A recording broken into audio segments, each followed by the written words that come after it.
Kailangan natin ngayon maraming mga water truck. So nagpatulong tayo sa DILG at sa BFP na magdagdag ng mga fire truck para kasi kailangan to tubigan tapos para madaling matanggal. Kailangan natin tanggalin kasi kung tatabi mo lang, titigas lang yan, hindi mawawala yan. So, kailangan linisin, tubigan, hakutin. Yun ang kailangan. Sapat pong equipment ang dipinabulis po dito. Tuloy-tuloy tayo. Lahat ng ibang mga probinsya, Tutulong na dito.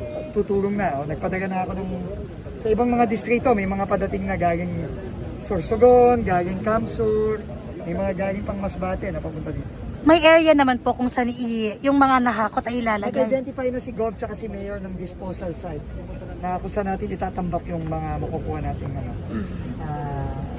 So doon tayo. So naka-coordinate naman natin. Papasalamat kami kay Gov kasi talagang on the ground siya kagad. Ito na pinakamakatayan. Papunta doon pa. Papunta ang poblasyon. Pumasok tayo sa poblasyon. Gusto ko din makita.